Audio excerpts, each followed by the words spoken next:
Ready? Alright. TV is a perfect distraction from the real world. My mom would tell you that it'll kill your brain cells and that it's worthless time, but in my opinion, I learned a lot from Magic School Bus and Zagoo. So I think that that's pretty good, not a waste of time, but time well spent. Over the years, TV has progressed and changed and made some amazing shows. History-based, whether it's sci-fi, informational like Mythbusters, or silliness like anything on Cartoon Network. There's some shows that go down in history, shows that are recognized by one quote, picture, one character that you see on a wall. However, there are 3 shows that take the cake in my opinion, and these are Scooby-Doo, the original, The Office, the US version, and Friends. So, they're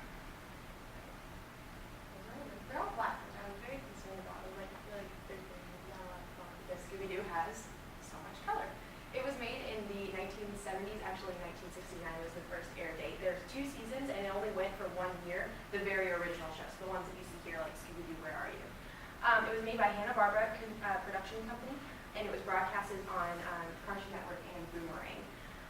The air date was September 13th, and it starred Fred, Daphne, Velma, Shaggy, and the Great Dane, Scooby-Doo. It was in the original series, Scooby-Doo, Where Are You? There were just the 2 seasons, and it mostly focused on the gang riding around in the Mystery Machine, solving murders, burglaries, missing persons, and mystical and magical happenings like zombies or the witches in the lagoon. Usually it ended up being a villain that they already knew kind of existed, the person that didn't really seem so sketchy, but then at the end they ended up being pretty sketchy, and they were usually after some kind of revenge or some get-rich scheme. So there were a couple of deviations of the series. Pup Named Scooby-Doo was the little kids version where they were all kids. What's Your Scooby-Doo is the revamped version of the original show, and then movies like Zombie Island and Scooby-Doo the live action movie that came out in 2002. So it was pretty interesting, and it's still going on. But it's not, super relevant anymore, so the popularity is definitely on a large decline. But in my opinion, it's classic, and I don't think it'll ever go out of style. Next is Friends. According to a Hollywood Reporter, Friends is the #1 show currently, right now, and it stopped airing in 2004. So that tells you a little bit about its popularity. It started in 1994, and that was a long time ago. They were thinking about doing a little bit of a reunion. It was before I was born, so it's a story of 6 people in their 20s and 30s making their way through New York City and going through different jobs, romances, trials, and exciting happenings. Reruns still play on NBC, and the popularity remains at its peak, like I said. And people love this show because of its raw way of being relatable to the viewer. Rachel Green was a totally spoiled girl that learned how to love life and how to get through it by herself. Monica showed everybody that it's okay to be a little bit of a control freak as long as you love those around you. Phoebe said that it's okay to be weird. Ross loved his job and his family. Chandler was the comic relief of every situation, and Joey was the dumb one, but he brought a lot of heart and soul to the TV show. And he kind of brought in the whole theme of friendship, which, in my opinion, it's easily the most popular show in America, and you can see why. It's so much fun, and I recommend you watch it. But lastly, The Office. Let me see if I can get this to play. Well, I'll probably be able to. It was supposed to play automatically, but that's okay. I had the theme song in there, but I was kind of disappointed. But it's the funniest show I've ever seen.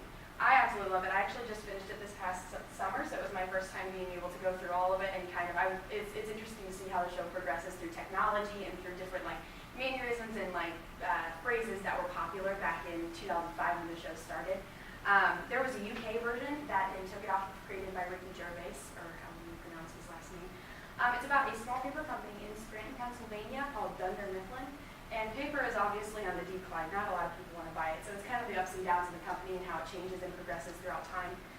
It ended in 2013 with their series finale. There were over, I think it said 25 million viewers that looked at that last season. It is, the constant theme of The Office that is a constant theme is Jim and Pam. They're probably one of my favorite parts of the show. Spoiler alert, they're adorable. If you haven't seen the show, please go watch it just for Jim and Pam. They are the best parts of The Office, and other than, Steve Carell and Dwight. Dwight's so much fun, and he always makes you laugh. And I do agree, there should be another play. There's too many people on this earth. In conclusion, TV is the best pastime. Netflix is a wonderful creation. All of these shows are on Netflix, by the way. Please go and take some time, actually take a lot of time, and go through all 10 seasons of Friends, all 9 seasons of The Office, and all the multiple movies of Scooby-Doo that are on Netflix. Each of these shows show the crazy ups and downs of friendship, relationships, monsters, and how to enjoy the life that lemons that life throws at you. So, My 30.